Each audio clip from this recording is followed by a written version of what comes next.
Voy a saludar a Ignacia Mir. Ayer quedamos todos medio sorprendidos con una situación que afecta a un destacado exfutbolista, ex compañero nuestro acá en TVN, Mauricio Pinilla. Ahí lo vemos en el diario cuando dice: me aparecieron unas manchas en la piel y me detectaron cáncer. Ignacia Mir, buenos días.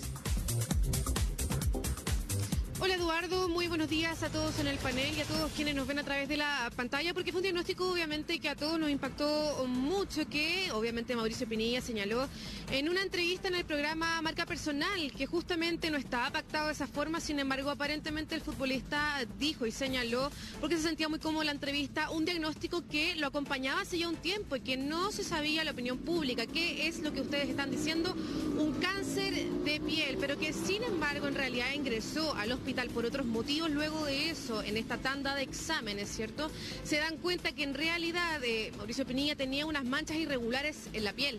¿Qué significó eso? Y con una tanda de exámenes que yo ya les comentaba, fue obviamente diagnosticado con este cáncer de piel en una primera etapa, que ya se encuentra además en tratamiento. El exfutbolista señaló además en la entrevista que tenía varias manchas en la piel, probablemente por la alta exposición al sol que por su profesión ha tenido, por ejemplo, en entrenamientos o en partidos. Se entiende que ese es un primer diagnóstico obviamente que le han dado a él, la primera visión de lo que podría ser obviamente su enfermedad, que como les comentaba está en primera etapa. El exfutbolista, digo, ya se encuentra en tratamiento. Esto fue diagnosticado hace muy poquito. Entiendo que los primeros exámenes comienzan a fines del año pasado. Sin embargo, ahora entienden que obviamente era quizás más grande de lo que habían comenzado a pensar, entendiendo que entró al hospital, a la clínica, por otros motivos. Estuvo hospitalizado varios días Mauricio Pinilla para poder tener obviamente este diagnóstico que hoy sabemos, muchachos, es un cáncer a la piel.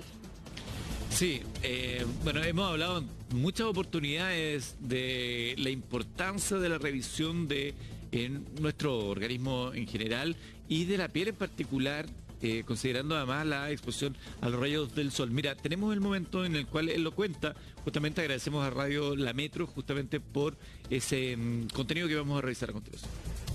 Bueno, yo les voy a contar también un momento importante de mi vida que estoy viviendo.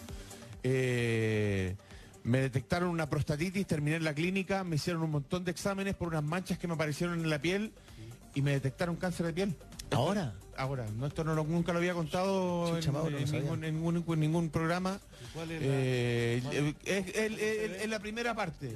Es la primera parte nomás, así que me tienen que quemar estas manchitas y se debería resolver ya en un corto plazo. Estoy con un tratamiento, sí, estoy haciendo la terapia correspondiente para que esto se solucione, pero bueno, mucha exposición al sol, los entrenamientos, Parte de eso hubo, sí. Parte de eso hubo, entonces ahora estoy en tratamiento, lo pasé muy mal, estuve 4 días internado en la clínica donde me hicieron todos los exámenes. Imagínate que me salieron las defensas de 1000 en 1. Mauricio Pinilla, me detectaron cáncer de piel por una prostatitis, va al médico y termina con este diagnóstico de cáncer de piel. Está con nosotros el doctor David Godoy, jefe de dermato-oncología de la Fundación Arturo López Pérez. Muchas gracias, doctor, por acompañarnos, gracias por estar acá. No, muchas gracias a ustedes por darnos este espacio para hablar de un tema tan importante como lo es el cáncer de piel. Exactamente, días atrás hablábamos del cáncer como enfermedad global, pero ahora del cáncer de piel. Me parece que ha habido una mayor cantidad de casos, o hemos conocido mayor cantidad de casos recientemente de cáncer de piel. ¿Hay un aumento? Sí, efectivamente. Bueno, mencionar primero que el cáncer más frecuente en los seres humanos es el cáncer de piel. El más frecuente. Entonces, si uno toma toda la masa de cánceres de piel, el cáncer más frecuente en los seres humanos es el carcinoma vasocelular de piel, y el segundo cáncer más frecuente en los seres humanos es el espinocelular de piel. Ajá. Así que la prevalencia siempre ha sido alta. Pero efectivamente lo que tú mencionas es una realidad. Hemos visto que la incidencia, o sea, los casos nuevos por año van cada vez en aumento, y en el fondo estamos de alguna manera pagando una consecuencia de ciertas conductas en relación con la exposición al sol que vienen desde hace mucho tiempo. Nosotros, tú sabes que la exposición solar recreativa, sobre todo en los jóvenes, crece, digamos, cada día más, digamos, esta como política del bronceado, como parte en el fondo de la estética o de la belleza, está trayendo de alguna manera también sus consecuencias. Oye, aquí en el caso de Mauricio Pinilla, él dice, me detectaron una prostatitis y posteriormente un cáncer de piel. ¿Hay alguna relación entre una cosa y otra o una serendipia? No, claro, una prostatina es una inflamación aguda, ¿cierto?, de la próstata, pero probablemente tiene que haber sido, lo más probable, no conozco el caso particular de él, pero probablemente tiene que haber sido internado, tratado, y en la pesquisa, en el fondo, que se hace cuando uno hospitaliza a un paciente, tiene que haber encontrado probablemente estas lesiones. No hay una relación de fondo directa entre estas dos situaciones, pero lo más probable es que se haya pesquisado mientras el paciente está hospitalizado. Claro. ¿El cáncer de piel afecta a todas las personas por igual? Porque a veces se dice que las personas que son de tez más blanca tenemos mayor riesgo que las personas que son de una tez más oscura. Sí, por supuesto. Hay factores de riesgo que son importantes. El factor principal de riesgo del cáncer de piel es la radiación del sol, y eso nos afecta obviamente a todos por igual. Pero hay algunas salvedades, como bien dices tú, lo que nosotros llamamos el fototipo, que es qué tan clara o oscura es nuestra piel. Los pacientes con fototipos bajos, es decir, piel más clara, tienen mayor riesgo de desarrollo de algunos tumores específicos de piel, sobre todo los carcinomas espinocelulares, que se llaman, son mucho más frecuentes en los pacientes de piel clara, ¿no? Los pacientes que tenemos más piel oscura tenemos un poco más de protección natural, por así decirlo. Ahora, la radiación UV, que es la que más se relaciona con el cáncer de piel, también varía un poco, estacionaria. Tiende a variar, tiende a ser mayor, por ejemplo, en primavera o en verano, tiende a bajar un poco más en otoño e invierno, tiende a tener también variaciones con la altitud, ¿cierto? A mayor altitud también la radiación UV es más poderosa, y también con la latitud, más cercana al Ecuador también es más poderosa la radiación UV, por lo tanto hay un riesgo ambiental mayor. Ya, te voy a plantear lo siguiente en dos fases. Primero, cuéntenos la prevención, qué es lo que tenemos que hacer hoy día cuando vamos a la piscina, a la playa, salimos por a veces motivos, vamos a estar expuestos a los rayos solares en horarios más complicados. Exacto. Mira, lo primero de la prevención es lo que nosotros recomendamos, es la fotoprotección y por supuesto que buscar la sombra. Yo sé que esto suena casi un mantra, pero es importante en el fondo decirlo. Primero, buscar la sombra, o sea, evitar la exposición recreacional, por lo menos entre las 11 de la mañana y las 4 de la tarde. Yo sé que las personas que tienen exposición laboral difícilmente lo pueden evitar, pero la exposición recreacional, por lo menos cuando el índice de radiación ultravioleta es severo, hay que evitarla. Que estamos hablando de tirar la toallita y ponerse ahí. Exacto, eso hay que evitarlo por lo menos cuando el índice, se ha fijado que siempre aparece índice UV, no sé, el semáforo. No es un semáforo que uno en realidad debe ser. Cuando la exposición es severa, cuando la radiación ultravioleta es severa, uno debería evitar la exposición recreacional. Obviamente el paciente que trabaja en la construcción o que trabaja en el campo, él no tiene mucha alternativa. Ahora, si no podemos evitarla, obviamente tenemos que usar protector solar. Y el protector solar es de uso diario los 365 días del año. ¿Qué dicen las recomendaciones internacionales? 3 veces al día idealmente. ¿Ya? Hay que tratar de cubrir el horario, la primera, idealmente aplicarlo entre las 10 y las 11 de la mañana, después un buen momento entre las 2 y las 1 de la tarde, y después reaplicarlo 2, 3 de la tarde. ¿Y ese factor, ese número que vemos en el índice, de qué número hacia arriba? O sea, habitualmente de 8 o 9 hacia arriba es muy severo. Ahora, yo digo el índice de protección solar. Sí, mira, en Chile en general los protectores solares están tipificados como 50 más, los que son de ahí hacia arriba, y abajo uno puede encontrar 30 y 15. ¿De acuerdo? Si tú compras un protector solar en otro país, por ejemplo, tú puedes ver que algunos dicen incluso 100. ¿Ya? Pero con que usemos un protector solar que sea 50 o 50 más, está bien. Perfecto. Que sea idealmente de amplio espectro, es decir, que cubra radiación ultravioleta A y radiación ultravioleta B. ¿Hay una diferencia entre aquellos que se aplican en crema y otros que se aplican, por ejemplo, en aerosol? Sí, tu pregunta es muy buena, porque en realidad lo que uno debiese buscar es que el protector solar tenga una cosmética que a mí me permita usarlo. En general, los protectores solares que se aplican en cara y en cuello vienen en distintos vehículos. Hay algunos que vienen en crema, otros vienen en crema más fluida, otros vienen en gel, y eso tiene que ver con las particularidades del subtipo de piel del paciente. La idea es que sea un vehículo que sea cómodo para mi piel, para que yo lo use. O sea, con nada con dejarle una crema espesa a un paciente que yo sé que lo va a ocupar 2 o 3 veces después. O hay algunos, por ejemplo, que se diluyen con el sudor y entran en los ojos, y la verdad que los pacientes son bastante molestos. Entonces hay que tratar de buscar una cosmética que se adapte al tipo de piel del paciente y a las actividades que hace el paciente. Un paciente que se hace mucha bicicleta o hace mucho deporte, por supuesto que va a necesitar probablemente un vehículo que sea un poco más estable, que no escurra. Perfecto. Oiga, en el caso de Mauricio Pinilla, además, él tiene mucho tatuaje. ¿Hay alguna relación entre los tatuajes y cánceres de piel? Esa es una muy buena pregunta. Hay estudios de este último tiempo que han propuesto algunas relaciones indirectas entre el desarrollo de algunos pseudolinfomas y la aparición de tatuajes, pero no hay nada sólido todavía o consolidado en la literatura. Lo que sí sabemos es que los pacientes que tienen tatuajes muchas veces es más difícil hacer la pesquisa de lunares cuando cambian. Claro. Porque muchos de esos lunares quedan en el fondo bajos. Ocultos, claro. Yo habitualmente siempre lo que les recomiendo a mis pacientes es que si se van, no les digo que no se hagan tatuaje, pero si van a hacer un tatuaje, hazte un chequeo primero, veamos que no haya ninguna lesión sospechosa. Si es que hay algún lunar que sea un poco sospechoso, lo fotografiamos con dermatoscopía y hasta un tatuaje, y ya tenemos una base para seguir controlando de en adelante. Ya, las personas que tenemos lunares tenemos que estar más atentos. O sea, claro, mira, la presencia de lunares, dependiendo de cuántos lunares tenga uno, es un factor de riesgo de cáncer de piel. O sea, tener más de 50 lunares es un factor de riesgo de desarrollo de cáncer de piel. Y lo otro que sabemos también es que la exposición solar precoz en la vida, o sea, antes de los 20 años, determina en parte cuántos lunares voy a tener yo de alguna manera. ¿Cómo? A ver, ¿cómo fue eso? Claro, la exposición que yo tengo de sol antes de los 20 años, si es muy importante, yo probablemente voy a desarrollar más lunares. Antes de los 20 años. Exactamente. De hecho, lo que sabemos es que la exposición solar precoz, o sea, antes de los 20 y los 30 años, es la que determina el mayor porcentaje de riesgo para el desarrollo de cáncer de piel. Qué importante claro. eso, ¿eh? Qué importante. Y ya sabemos que indirectamente la cantidad de lunares dice relación con el riesgo que voy a tener yo de melanoma. Claro. Por tanto, es muy, muy importante reforzar, obviamente, la fotoprotección a toda la población, pero hacer hincapié sobre todo en los menores de 20 y 30 años. Y sobre todo aquellos que tienen exposiciones laborales, como en el caso del futbolista mencionado, que en el fondo poco puedes hacer tú si tienes que estar entrenando al aire libre de, no sé, por las 8 de la mañana hasta las 6 de la tarde. Entonces poco puedes hacer, no puedes esconderte el sol, pero sí tienes que ser mucho más riguroso en el fondo en la aplicación del protector solar. Y ojo que cuando nosotros sudamos, transpiramos, la idea es reaplicar el protector solar después de transpirar. Lo mismo que después de salir de una piscina o salir del claro, la gente se lo echa y dice, oye, pues se me eché ayer. De hecho, si tú te fijas, eso que tú me estás diciendo toca un punto que es súper importante. Es la falsa sensación de seguridad. Hay algunos estudios que en Australia, por ejemplo, que mostraban que pacientes que usaban protector solar una vez al día tenían más cáncer de piel que los que no usaban. Entonces alguien dijo por ahí, chuta, los protectores solares producen cáncer. No. Claro. Lo que pasa es que usaba protector solar una vez al día tenía una falsa sensación de seguridad, entonces se exponía. Y estaba todo el día bajo el sol. El que no usaba protector solar, como sabía que no había usado protector solar, no se exponía. Claro. Esa es la fondo, claro. Entonces, esa falsa sensación de seguridad hay que tener cuidado. Si nosotros vamos a usar protector solar, tenemos que usarlo como corresponde. Hay que pensarlo como un medicamento. En el fondo, yo tengo una neumonía, me tengo que tomar el antibiótico cada 8 horas, no saco nada con tomarme uno en la mañana, no hay nada más. Oiga, doctor, para los papás que nos están viendo y también para las personas que nos están viendo y que a lo mejor tienen muchos lunares en su piel y se miran y como siempre te muestran cada cierto tiempo en la televisión o en las revistas, los diarios, y dicen, hay que fijarse en el lunar, bordes que no sean definidos, no sé qué, lo toca, pero uno empieza a mirar, entonces que todos no son medios definidos. ¿Qué es lo que tenemos que hacer? ¿Dónde tenemos que ir? ¿Qué es lo lógico? Hay una regla que se llama la regla ABCDE, ¿cierto? Que habla un poco de la simetría, ¿cierto? Los bordes, el color, el diámetro y la evolución, el cambio en el tiempo. Para simplificarlo aún más, yo te diría que hay dos cosas que son súper importantes. Una es la evolución.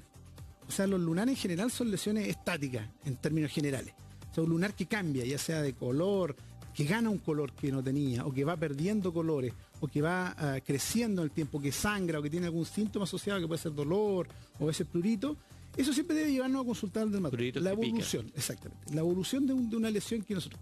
Y lo otro, que lo segundo más importante, yo siempre recalco, es hacer autoexamen en la casa. Ojalá tener algún espejo grande y mirarnos el cuerpo. ¿Por qué? Porque la mayoría de los melanomas no vienen de un lunar que cambia. La mayoría de los melanomas aparecen del día 1 como melanoma. Por tanto, es muy importante conocer nuestros lunares, pero es muy importante saber dónde no tenemos lunares. Porque así yo me puedo controlar, me puedo mirar al espejo y puedo decir, ¿sabes qué? Hace 3 meses yo aquí no tenía un lunar. Tengo 40 años y tengo un lunar nuevo acá. Porque los seres humanos hacemos lunares, ¿cierto? Que pueden ser congénitos desde que nacemos hasta la cuarta, quinta década de la vida. Pero vamos perdiendo en el fondo la frecuencia con la que hacemos lunares. Entonces, todos esos lunares que aparecen después de la cuarta, quinta década de la vida que no estaban, también tienen que ser una alerta. ¿Y qué? Usted dijo recién el lunar, una lesión. ¿Es una lesión lunar? Mira, conceptualmente, si nosotros decimos qué es lo que es un lunar es un tumor. Es un tumor benigno. Es un lunar. Yeah. Sí, es un clon de melanocitos, ¿cierto? De las células que forman el color de la piel, pero que tienen una sola mutación. Entonces crece y los mecanismos de control de la división de las células dicen, hasta aquí llega usted y deja el crecimiento y forma un lunar. Eso es un lunar en concepto. El cáncer es algo parecido, pero que se produce un cúmulo de mutaciones, el cambio en el material, en el ADN. Y esas mutaciones son muchas. Entonces se pierde el control del cuerpo de decir que una lesión deje de crecer. Esa lesión crece y no va a terminar de crecer hasta que intervengamos sobre ella. Ajá. Ya sea la operemos, le dejemos radioterapia, cualquiera de las modalidades de tratamiento. Ya, ¿y cuál es la protección respecto a los cánceres de piel? Porque veíamos ahí a Mauricio Pinilla que dice, está en una etapa primera, se disparará, no sé qué. Exacto. ¿Tienen en general buena proyección? Sí, lo que pasa es que, mira, hablar de cáncer de piel es hablar de muchas enfermedades. Hay varios subtipos de cáncer de piel. ¿Ya? Y hay algunos cánceres de piel, por ejemplo, el melanoma o el carcinoma de células de Merkel, que son enfermedades bastante serias, dependiendo de la etapa en la que estén. Y hay cánceres de piel, como los carcinomas, por ejemplo, sobre todo los vasos celulares, que tienen pronóstico extraordinariamente bueno. ¿De acuerdo? Entonces, primero habría que puntualizar de qué tipo de cáncer estamos hablando. Ahora, para el melanoma, para los cánceres que son un poco más agresivos, lo más importante es la etapa en la que esté la enfermedad, como bien se menciona ahí. ¿A qué nivel de importancia tiene? Por ejemplo, un melanoma que está en etapa 1, nosotros hablamos de sobrevida a 5 años de más de un 98%. O sea, la gran mayoría de los pacientes en 5 años están vivos. Perfecto. Melanoma etapa 1. Ahora, si tú hablas de un melanoma etapa 4, que es un melanoma que tiene compromiso ya en órganos o en otras partes, prácticamente el 50% de los pacientes en 5 años ya no están. ¿Qué tal? O sea, cambia, estamos hablando de la misma enfermedad, pero escenarios radicalmente diferentes con la etapa. Con la precocidad con la cual se detecta. O sea, la precocidad para detectarlo en el fondo siempre nos va a permitir detectar lesiones iniciales. Iniciales habitualmente son, claro, en etapas muy precoces. Eso ocurre en la mayoría de los casos, ¿ya? Muchas veces una mala noticia precoz puede terminar siendo una buena noticia mirado retrospectivamente. Oiga, y algo que yo me he enterado un poco a la fuerza, porque yo tuve carcinoma acá, me lo sacaron y luego volvió a aparecer. Y conversando con otras personas, mucha gente le había pasado algo parecido, que era recurrente. Lo que pasa es que, a ver, los carcinomas, que probablemente el tuyo tiene que ser un vaso celular, creo yo, los carcinomas vasocelulares, cuando tú tienes un carcinoma vasocelular, ya tienes un 40% de riesgo de hacer un segundo carcinoma vasocelular en el futuro. ¿De acuerdo? En cualquier zona, sobre todo en la zona fotoexpuesta, pero en realidad puede ser en cualquier parte del cuerpo. Y dependiendo de la técnica con la que a ti te extirparon ese carcinoma, también está el riesgo de que recurra en el mismo lugar. Perfecto. ¿Ya? Hay, por ejemplo, están las cirugías de Mohs, la cirugía micrográfica de Mohs, que tienen tasas de recurrencia que son muy bajas. Las cirugías convencionales tienen tasas de recurrencia que son un poco más altas. Depende cómo te extirparon la lesión, si la lesión fue extirpada completa, si quedó alguno de los márgenes ahí en el tejido. Oiga, y lo otro, respecto a las edades. ¿Hay edades más sensibles o la recomendación es para todos por igual? No, la recomendación es para todos por igual, pero si tú me lo preguntas a mí, yo tengo la convicción personal de que la fotoprotección debe inculcarse con mucha más fuerza antes de los 20 años. Lo que decía usted, que es muy relevante lo que pasa ahí antes de los 20 años, que eso va a determinar lo que va a ocurrir. O sea, las normativas internacionales son transversales, pero mi opinión personal es que lo que ocurre antes de los 20 años es muy trascendente sobre lo que va a pasar en el futuro. Una pregunta que nos llega por interno, que a la gente le gusta en general tener un bronceado, ¿no? Es como que se celebra el bronceado. Yo que soy muy pálido, ahora que estoy un poco más bronceado porque estuve en Rapa Nui, me han celebrado mucho, ay, qué bien te queda eso. Entonces hay como culturalmente un tema respecto a la piel más bronceada, sobre todo para los que somos más pálidos. Cuando la gente se aplica un bloqueador solar, igual puede tomar un color o definitivamente no. Exactamente. Cuando tú te aplicas el protector solar, el factor de protección solar en el fondo dice relación con la dosis de radiación con la que tú te va a producir eritema. Primero, obviamente, enrojecimiento y después, secundariamente, bronceado. No es que lo anule. Por eso nosotros no hablamos de bloqueador solar, sino que tratamos de hablar de protector solar. Perfecto. Porque no es capaz de bloquear completamente la acción de la radiación solar. Entonces la gente igual va a tomar color, digamos. Ya, de hecho, hoy día muchos autobronceantes y todo eso también tienen, o sea, muchos bronceadores tienen también FPS. Tú lo ves ahí, tiene factor de protector solar. Ahora, nosotros es una conducta que no recomendamos. O sea, nosotros no recomendamos la exposición al sol para broncear. Sobre todo hoy día porque hay autobronceantes, o sea, hay un montón de técnicas y cosas que puede hacer evitando la exposición al sol. Digamos. Claro, están hoy día las cremas autobronceantes y todo lo demás. Claro, y antiguamente la gente... incluso los pintan igual que... Claro. Antiguamente la gente compraba bronceador. Ese era el nombre que uno conocía. Bronceador, un producto que te permitía broncear. Hoy día ya no es ni siquiera protector solar, es... O sea, nosotros hablamos de fotoprotección. Y un concepto que es súper importante, que la fotoprotección hoy debe ser incluso individualizada. Porque una parte es lo que nosotros le decimos a todo el mundo, mira, protégete del sol de tal hora a tal hora, usa protector solar, qué sé yo, en tal hora, pero hay pacientes que tienen un score de riesgo más alto. Por ejemplo, pacientes que han tenido un carcinoma vasocelular, nosotros ya hacemos una fotoprotección más individualizada.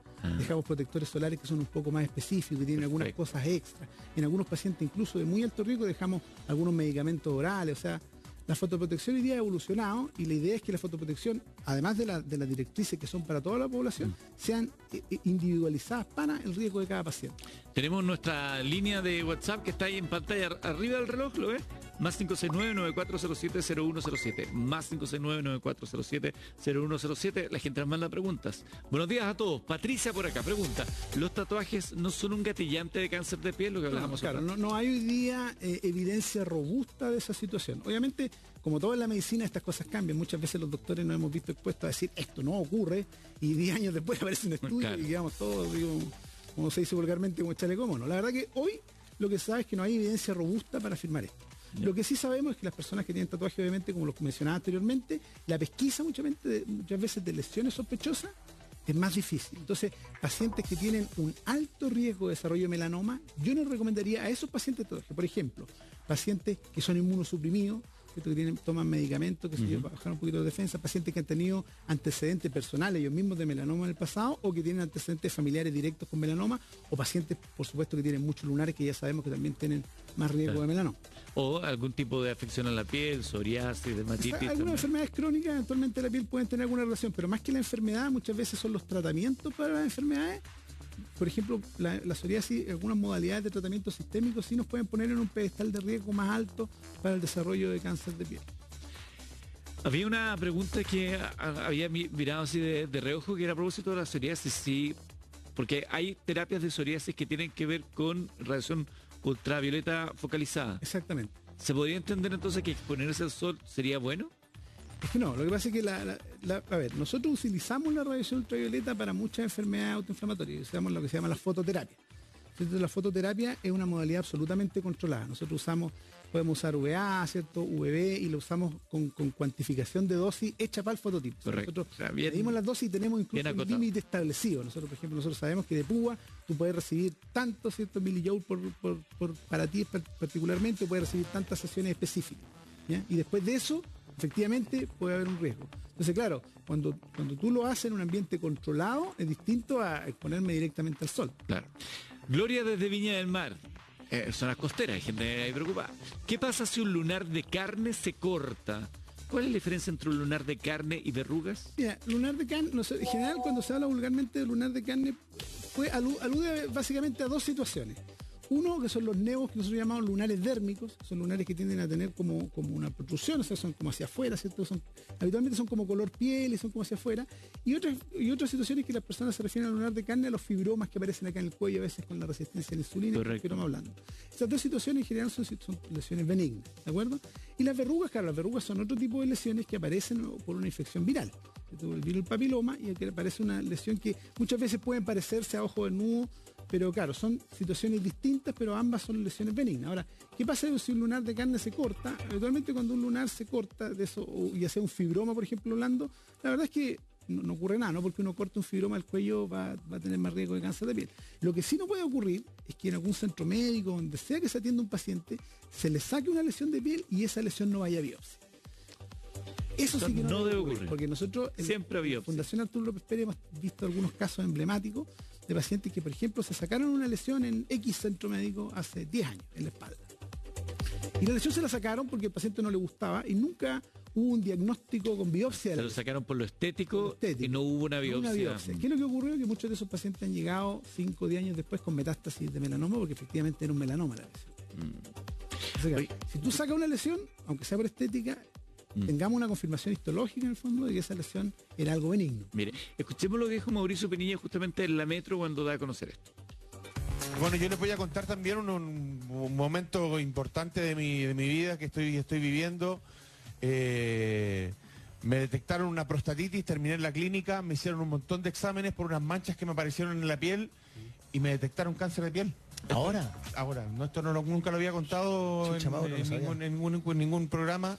¿Cuál es es la primera parte. Ya. Es la primera parte nomás, así que me tienen que quemar estas manchitas y se deberían resolver ya en un corto plazo. Estoy con un tratamiento, sí, estoy haciendo la terapia correspondiente para que esto se solucione, pero bueno, mucha exposición al sol, los entrenamientos, parte de eso hubo, sí. Parte de eso hubo, entonces ahora estoy en tratamiento, lo pasé muy mal, estuve 4 días internado en la clínica donde me hicieron todos los exámenes. Imagínate que me salieron las defensas de 1000 en 1. Las defensas de 1000 en 1. O sea, la inmunosupresión o las defensas bajas se relacionan con el desarrollo de cáncer de piel, sí.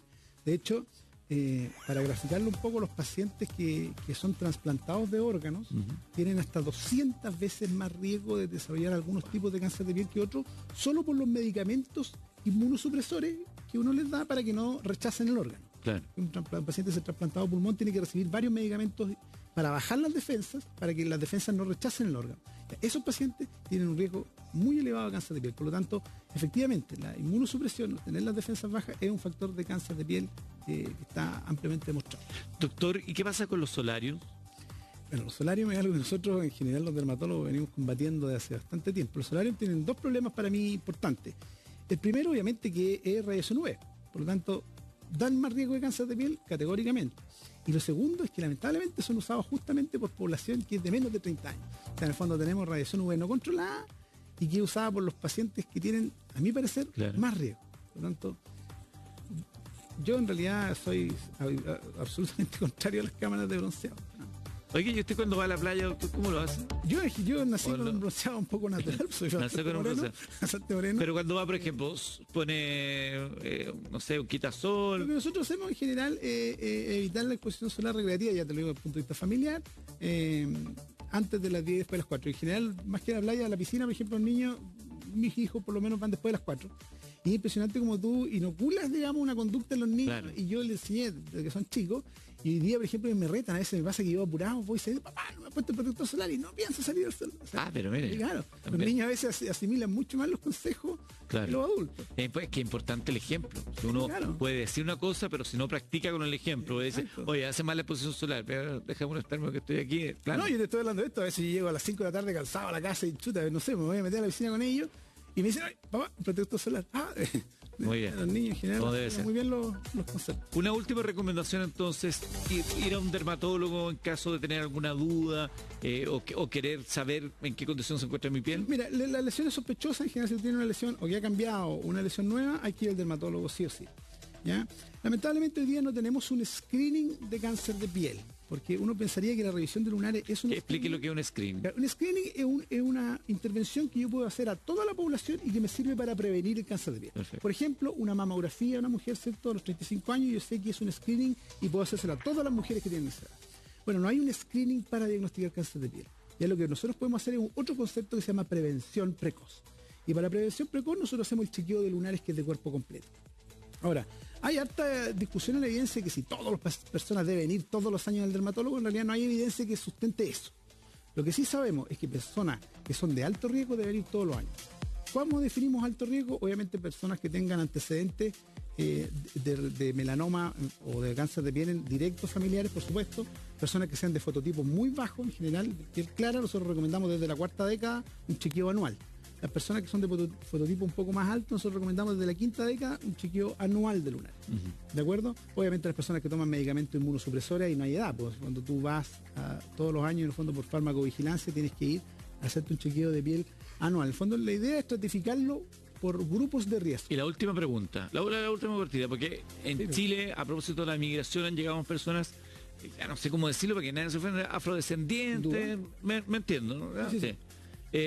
Ese tipo de piel ¿tiene el mismo riesgo o en el caso de ellos funciona distinto? En concepto tienen menos riesgo porque los fototipos altos, las pieles más oscuras, tienen menos riesgo de desarrollo de muchos cánceres de piel, pero hay que tener algunas particularidades. Hay algunos subtipos de cáncer de piel, por ejemplo los melanomas acrales, muchos que salen por ejemplo en la palma de las manos, en la planta de los pies, son más prevalentes en los fototipos altos, los pacientes de piel más oscura. Y esos melanomas no dependen mucho del sol, es bien intuitivo porque en el fondo están en la planta del pie, difícil que llegue el sol ahí, dependen de mutaciones que se producen por otras cosas. Perfecto. Y esos melanomas tienden a ser más agresivos. Por tanto, lo que nosotros vemos es que los pacientes con fototipos altos, a pieles más oscuras, tienen en concepto menos riesgo, ¿cierto? Y menos prevalencia, menos número de cáncer, pero los cánceres que tienden a ser más agresivos al momento del diagnóstico. Perfecto, doctor. Muchas gracias. David Godoy, el jefe de dermato-oncología de la Fundación Arturo López Pérez, una fundación que hace un lindo trabajo también con el cáncer. Muchas gracias por estar con nosotros, doctor. Son las 8:50.